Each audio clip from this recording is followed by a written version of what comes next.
जिस तरह तुम अपने पिछले जन्म को भूल गए हो, उसी तरह तुम अपने इस जन्म को भी भूल जाओगे। इस जन्म के रिश्तों का अर्थ तुम्हारे आने वाले जन्म में कुछ भी नहीं रह जाएगा। आज अभिमन्यु को तुम अपना पुत्र समझ रहे हो सकता है पिछले जन्म में वो तुम्हारा पिता रहा हो, या आने वाले जन्म में तुम्हारा महाशत्रु बन जाए। ये रिश्ते, ये नाते सब इस जन्म के हैं। इस जन्म से पहले या इस जन्म के पश्चात इन रिश्तों का कोई अस्तित्व नहीं रहता। ये काका, मामा, भाई, पुत्र, पितामह पिछले जन्म में कहां थे? तुम्हारे क्या लगते थे? और अगले जन्म में ये क्या होंगे, कहां होंगे? इसका उत्तर है तुम्हारे पास। इसीलिए कहता हूं कि जब शरीर नाशवान है तो ये रिश्ते भी नाशवान हैं, क्योंकि ये सब नाते शरीर के हैं।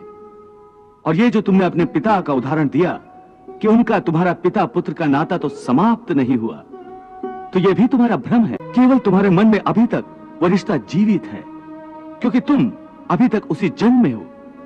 परंतु तुम्हारे पिताश्री इस समय जिस योनि में भी होंगे, उनके लिए वो रिश्ता समाप्त हो चुका है। पिछले जन्म में जब तुम्हारी मृत्यु हुई होगी, उस समय तुम्हारे सब संबंधी रिश्तेदार रोए होंगे। तुम्हारी पत्नी ने, तुम्हारे पुत्रों ने बहुत विलाप किया होगा। परंतु आज इस जन्म में तुम्हें याद भी नहीं कि किस किस ने तुम्हारी मृत्यु पर विलाप किया था। आज तुम्हारे लिए उनका या उनके रोने धोने का कोई मोल नहीं। इसलिए समझा रहा हूं कि ना किसी के मरने का शोक करो, ना किसी के साथ नाता टूटने का दुख मानो। ऐसे भी मेरी माया इतनी प्रबल है अर्जुन, कि जिन्हें तू समझता है कि तेरी मृत्यु के बाद शोक करेंगे, सारा जीवन रोते रहेंगे, वो भी असत्य है।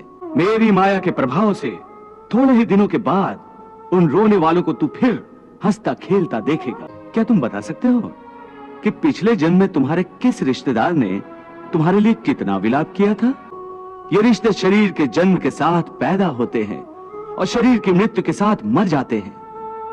इसलिए इन रिश्ते नातों के चक्रव्यूह से बाहर आ जाओ।